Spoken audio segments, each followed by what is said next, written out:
आर'नाइ 5G YouTube channel नायगिरि लोगो नोंथांमोननिसिम दिनैनि गोदान भिडिअआव आरो फिन खेबसेबाव बरायफिनबाय।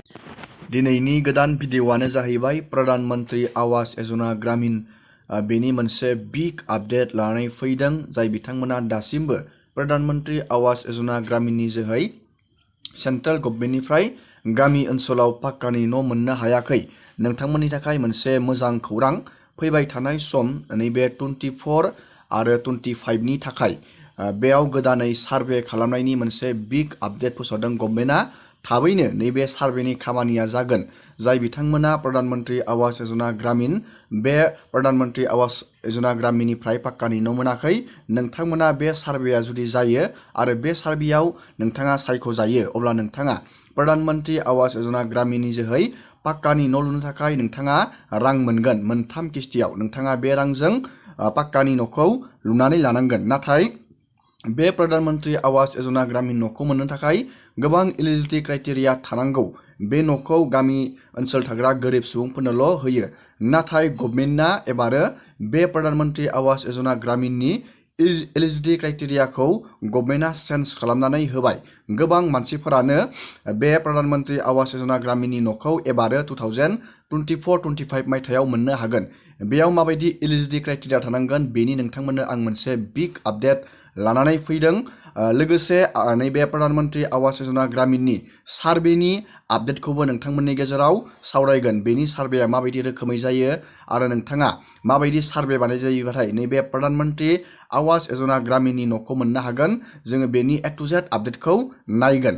नोंथाङा भिडिअखौ जोबजासे नायलांबाय थाबानो जाबाय आरो बेफोरबायदिनो गोदान गोदान आपडेट, डिटेल स्किम, डिजिटेल खौरां मिथिबाय थानो थाखाय नोंथाङा चेनेलाव गोदानबा चेनेलखौ साबस्क्राइब खालामबानो जाबाय। गिबियावनो जोङो बेनि एलिजिबिलिटि क्राइटेरियाखौ नायगोन 2024-25 नि। बेयाव अल इन्डिया गोदानै गोबां लाख मानसिफोरनो पाक्कानि न' होगोन। लोगोसे आसामावबो गोबां मानसिफोरा बे प्रधान मन्त्रि आवास योजना ग्रामीणनि जोहै पाक्कानि न'खौ मोनगोन।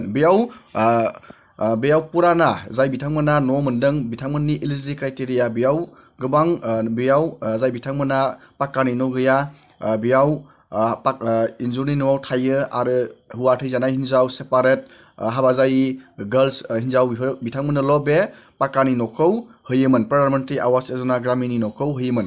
नाथाय दा गभर्नमेन्टआ बे एलिजिबिलिटि क्राइटेरियाखौ चेन्ज खालामदों। चेन्ज खालामनानै जायनि न'खराव बाइक दं बिथांमोना आगोलो पाक्कानि न' मोनामोन, नाथाय दा बे बाइक थानाय सुबुंफोरनि न'खराबो प्रधान मन्त्रि आवास योजनानि थाखाय पाक्कानि न'खौ मोनगोन।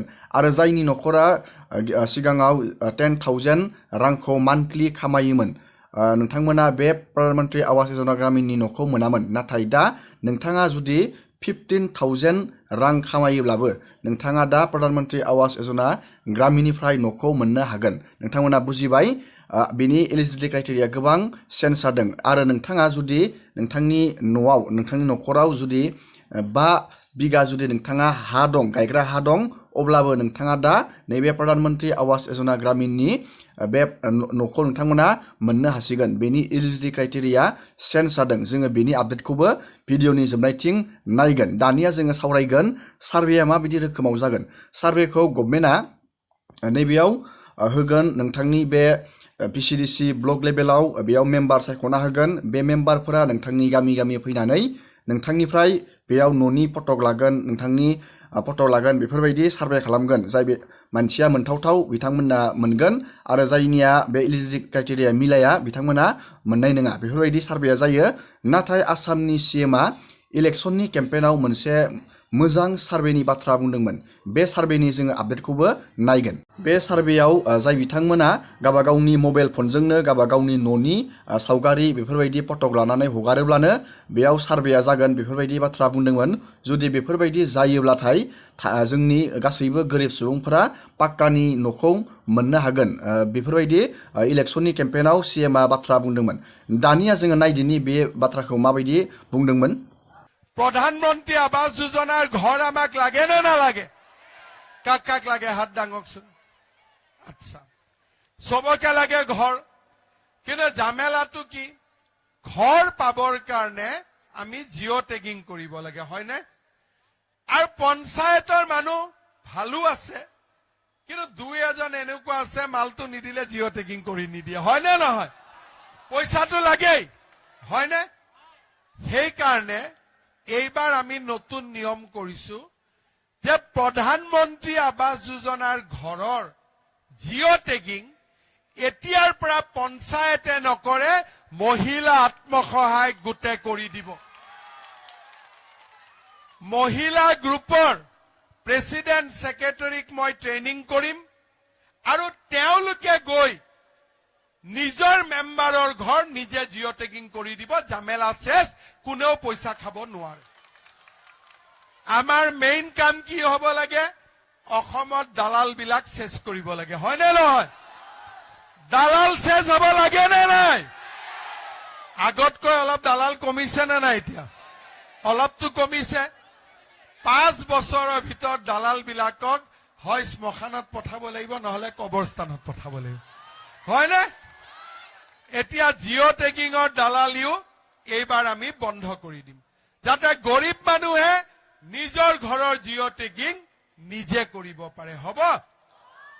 ইমান 2 करोड़ मकानों पर 3 लाख करोड़ रुपया से ज्यादा राशि खर्च की जाएगी और कोई गरीब वंचित ना रहे, इसलिए पात्रता की शर्तों में भी परिवर्तन किया गया है। अब 2 पहिया वाहन वाले भाई बहन मकान के लिए पात्र होंगे। जिनके पास मोटर चलित वोट है वो भी पात्रता की सूची में आ जाएंगे।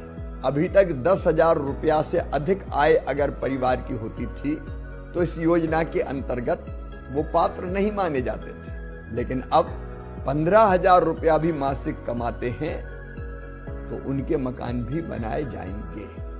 हमारे वो भाई बहन जिनके पास खेती है, अगर उनके पास 2.5 एकड़ तक सिंचित जमीन है और 5 एकड़ तक असिंचित जमीन है तो वो भी अब इस योजना के अंतर्गत मकान प्राप्त कर सकेंगे। और केवल मकान नहीं बनेगा, मकान के साथ साथ सभी बुनियादी सुविधाएं अलग अलग योजनाओं का कन्वर्जेंस करके उपलब्ध कराई जाएंगी। मकान में शौचालय, पीने का पानी, गैस का चूल्हा और तो और सोलर पैनल बना के बिजली की व्यवस्था भी की जाएगी। हमारे सभी दिव्यांगजन भाई और बहन इस योजना के लिए पात्र होंगे। हमारे अत्यंत पिछड़ी जनजातियों के भाई बहनों के मकान भी इस योजना के अंतर्गत बनाए जाएंगे। और हाँ, पहले से जो पात्र हैं आवास प्लस की सूची के तहत उनके मकान तो बनेंगे ही, लेकिन अगर कोई छूट गया था पिछले सर्वे में तो उनको भी इस योजना में जोड़ने के लिए फिर से सर्वे किया जाएगा। पंडित दीनदयाल उपाध्याय जी का सपना था, जो सबसे पीछे है और सबसे नीचे है वो हमारे लिए सबसे पहले है। दरिद्री हमारा नारायण है, गरीब ही हमारा भगवान है। ये संकल्प है हमारा प्रधानमंत्री जी का। इसी संकल्प की पूर्ति का माध्यम है प्रधानमंत्री ग्रामीण आवास योजना।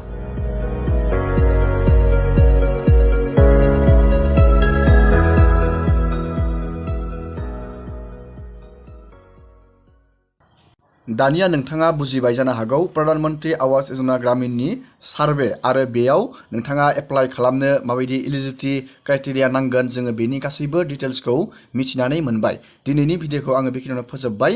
नोंथांमोना भिडिअखौ नायनानै मोजां मोनदोंबा लाइक खालामबानो जाबाय, चेनेलाव गोदानबा चेनेलखौ साबस्क्राइब खालामबानो जाबाय।